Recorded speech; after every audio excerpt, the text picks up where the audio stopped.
لا الہ الا اللہ محمد رسول اللہ۔ یہ بہت زیادہ گرمی ہو رہی ہے، آپ لوگ کو مجھے لگ رہا ہے محسوس ہو رہا ہے۔ ہماری مسجد میں ایئر کنڈیشن بھی نہیں ہے۔ اس پورے علاقے میں نا سب سے غریب مسجد ہماری ہے۔ لوگ کہتے ہیں مفتی صاحب تو کروڑوں روپے چندہ کرتے ہیں، اگر کروڑوں چندہ ہوتا تو ہماری مسجد کا یہ حال نہ ہوتا۔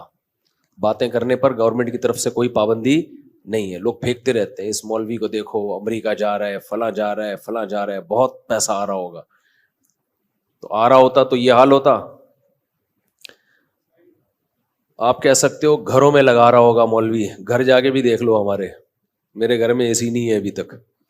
خیر اس کی ایک اور حکمت بھی ہے، وہ لگوا دوں گا میں۔ اتنا بڑا مسئلہ ایسا نہ ہو مجھے زکوٰۃ دینا شروع کر دیں، کل اے سی کوئی زکوٰۃ میں لے آئے کہ لگا دو یار، اللہ نے مجھے بہت دیا الحمدللہ۔ اصل میں مجھے 4 جگہ لگانا ہے۔ مسئلہ یہ ہے کہ ہر چیز مجھے 4 سے ضرب دینی پڑتی ہے، اور پھر لگا دیں گے کوئی، اتنا اللہ نے بہت دیا ہے، پھر اس کے بل اس کو کنٹرول کرنا ممکن نہیں ہے، پھر وہ 4 گنا اے سی کا مطلب ڈبل سے ڈبل۔ اللہ نے اتنا دیا ہے وہ بھی ہو جائے گا، لیکن ایک اور حکمت بھی ہے، وہ میں کیوں بتاؤں آپ کو، ساری باتیں کیا میں بتا دوں؟ میں چاہتا ہوں تھوڑا سا مشقتوں کا عادی رہے انسان۔ میں خود بھی رات گرمی میں ہی سویا ہوں، حالانکہ ہمارا جو مہمان خانہ ہے نا، جہاں مہمانوں کو ٹھہراتے ہیں، وہاں اے سی میں نے لگایا ہوا ہے، ایئر کنڈیشن، لیکن میں خود گرمی میں سوتا ہوں۔ کیوں اپنے آپ کو چھوئی موئی بنا رہے ہو؟ زیادہ چھوئی موئی نہ بناؤ اپنے آپ کو۔ اللہ نے مجھے اتنا دیا، جو ظاہر ہے 4 گھروں کو چلا رہا ہو تو کیا وہ اے سی میں نہیں سو سکتا؟ تو دفتر میں ہم نے لگایا ہے، مہمان خانہ جہاں لوگوں کو ہم ٹھہراتے ہیں، جو کوئی بہت دور سے آ جائے، کوئی قریبی رشتہ دار آ جائے تو اس کے لیے لگایا ہوا ہے، لیکن میں خود اس میں نہیں سوتا۔ سو سکتا ہوں میں اس لیے کہ اللہ نے گرمی کا موسم جو دیا ہے نا، وہ گرمی لگانے کے لیے دیا ہے، گرمی سے بھاگنے کے لیے بولو نہیں دیا۔ سردیاں جو اللہ نے دی ہیں، سردی لگانے کے لیے دی ہیں، سردیوں سے بھاگنے کے لیے نہیں دی ہیں۔ تو خدا کا واسطہ اتنے چھوئی موئی مت بنو، انسان کے بچے بنو۔ بہت زیادہ چھوئی موئی بن چکی ہے۔ ابھی جو دیکھو حاجیوں کی اتنی ساری اموات ہوئی ہیں، وجہ کیا ہے؟ اور بھی وجوہات ہوں گی اس کی، لیکن حاجیوں کی بہت ساری اموات کی ایک وجہ یہ بھی ہے کہ ایئر کنڈیشن سے نکلنا ہی لوگوں نے چھوڑ دیا ہے۔ تو یہ پسینہ اللہ نے کیوں رکھا ہے بھائی؟ دیکھو چلتا ہوا دریا جو ہے، چلتا ہوا پانی، وہ فریش ہوتا ہے۔ ہماری باڈی میں نا جب تک یہ چلتی پھرتی رہے گی، مختلف قسم کے فضلات اس کے ہماری باڈی سے مختلف طریقوں سے نکلتے رہیں گے تو فٹ رہیں گے ہم۔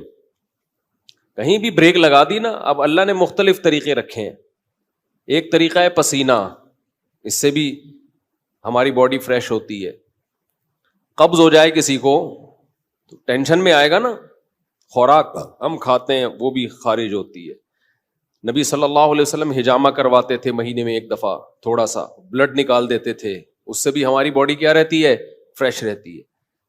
خواتین کو مینسز ہوتے ہیں، ان کی انرجی کا بہت بڑا حصہ اس میں ضائع ہوتا ہے، لیکن وہ مینسز ان کی صحت کے لیے ضروری ہیں۔ بچے کی ولادت ہوتی ہے، نفاس کا خون آتا ہے، بہت زیادہ ان کی انرجی اس میں ضائع ہوتی ہے، لیکن وہ ان کی صحت کے لیے ضروری۔ یہ ساری چیزیں باڈی کو ریفریش کرنے کے لیے ہوتی ہیں۔ ریفریش سمجھتے ہیں؟ کمپیوٹر میں جب سسٹم میں گڑبڑ ہو تو کیا مارتے ہیں اس کو؟ ریفریش۔ ریفریش سے کام نہ چلے، ری اسٹارٹ۔ ری اسٹارٹ سے بھی کام نہ چلے، سافٹ ویئر اڑا دو، اس کا دوسرا ڈال دو اس میں۔ تو پسینہ نکلنا بھی ضروری ہے بھائی، خون نکلنا بھی ضروری ہے۔ اسی طرح جب شادی ہوتی ہے تو بھی انرجی استعمال ہونا شروع ہوتی ہے، وہ بھی ہماری باڈی کا حصہ ہے۔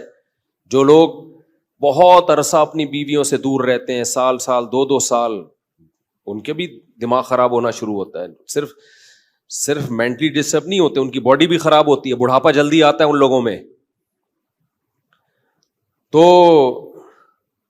اللہ کا بنایا ایک نے، جو عورتیں بچے کی ولادت روک لیتی ہیں وہ بھی جلدی بوڑھی ہو جاتی ہیں، کیونکہ وہ بھی ایک پروسیس ہے، اللہ نے رکھا ہے ان کی انرجی اس طرح سے یوٹیلائز ہو بچے کی ولادت میں, بلیڈنگ میں, وہ انرجی یوٹیلائز ہوگی تو باڈی ریفریش ہوگی. اگر وہ انرجی روک لی جائے کہ جی طاقت استعمال نہ ہو جائے کہیں, تو وہ رکنے سے کیا ہوگا؟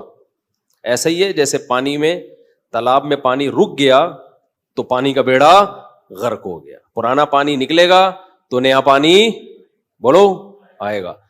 تو اس لیے تھوڑا سا اپنے آپ کو مشقت ہو. کل میں سویا نہیں ہوں گرمی کی وجہ سے, پسینے پسینے پسینے پسینے پسینے. ہم نے کہا کوئی بات نہیں, انجوائے کرو اسی کو, ٹھیک ہے, ایسی کی تیسی, سمجھتے ہو, انجوائے کرو انہیں پسینوں کو. تو اس لیے اپنے دیکھو, ہمارے مذہب پہ چلنا اس وقت تک ممکن ہی نہیں ہے جب تک آپ محنت کے عادی نہ ہو. اس وقت تک مذہب پہ چلنا ممکن ہے نہیں, کیونکہ مذہب آپ سے جگہ جگہ آپ کی خواہشات چھڑواتا ہے. تو جو برگر فیملی بچہ ہوگا, جو بالکل ہی چھوئی موئی زندگی گزارے گا, وہ کیسے شریعت پہ چل سکتا ہے؟ شریعت پہ چلنا نفس کی خواہش کی مخالفت کے بغیر ممکن نہیں ہے. بس ایک بات کر کے میں آگے چلتا ہوں, کیونکہ یہ ٹاپک نہیں ہے. آپ بولیں گے مفتی صاحب کیا میڈیکل سائنس لے کے بیٹھ گئے ہیں, پسینے پہلے ہی نکل رہے ہیں اور نکال رہے ہیں ہمارے پسینے. دیکھو ایک بات خوب اچھی طرح سمجھو, دنیا میں ٹینشنوں کی دو قسمیں ہیں. ایک ٹینشن جو نیچرل ہے, قدرت نے رکھی ہے, وہ ٹینشن صحت کے لیے اچھی ہے. اس کی علامت یہ ہے کہ وہ سب کو ہوتی ہے. سمجھ رہے ہو نا, اس کی علامت کیا ہے؟ سب کو ہوتی ہے. تو ظاہر ہے ساری انسانیت بیمار تو نہیں ہو سکتی نا. سردی کی ٹینشن یہ سب کو ہوتی ہے کہ نہیں ہوتی؟ جب سردیاں آتی ہیں تو پورے ملک پہ آتی ہے سردی, کسی ایک اکیلے کو نہیں لگ رہی ہوتی, تھر تھر کانپ رہا ہوتا. گرمیوں کی ٹینشن اللہ نے سب کے لیے, تو یہ سب کے مطلب ہے کہ اللہ دینا چاہتے ہیں یہ ٹینشن, یہ آپ کے لیے مفید ہے. کبھی کبھار ہمیں زکام ہو جاتا ہے, یہ سب کو ہوتا ہے. دنیا میں کوئی ایسا آدمی میں نے نہیں دیکھا جس کو کبھی بھی زکام نہ ہوتا ہو.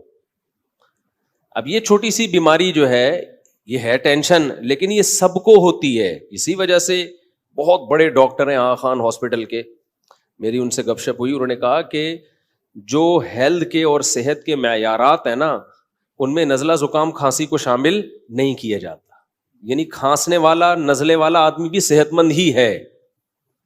ہاں ایسا نہ ہو کہ کھانستا ہی آ رہا ہو بچپن سے, یعنی کبھی کبھار کھانسی زکام نزلہ, اس سے کیا ہوتا ہے, یہ وہ ٹینشنیں ہیں جو آپ کو بڑی ٹینشنوں سے بچا لیتی ہیں, آپ کا امیون سسٹم بوسٹ کر دیتی ہیں یہ. تو ان چیزوں میں پریشان ہونا. اسی طرح بچے جب پیدا ہوتے ہیں, بچہ چیخ چیخ کے روتا ہے, گلا پھاڑ پھاڑ کے, ہاں کچھ نہیں دیکھتا کہ یہ کمبخت کے باپ کے سونے کا ٹائم ہے یا ماں کے سونے کا ٹائم ہے. جب وہ روتا ہے تو, اور وجہ بھی سمجھ میں نہیں آ رہی ہوتی, تو یہ کسی ایک ہی بچے کے ساتھ ہوتا ہے یا ہر بچے کے ساتھ ہوتا ہے؟ ہر بچے کے.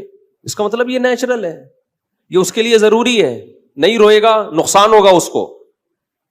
اس لیے ایک دم بچے کے رونے پہ مائیں آج کل کیا کرتی ہوں, میرا بچہ پتہ نہیں کیوں رو رہا ہے, وجہ ہی سمجھ میں نہیں آ رہی, ہاں اس کو چپ نہیں کراؤ, چپ رونے دو کمبخت کو, رونے دو پاگل آدمی.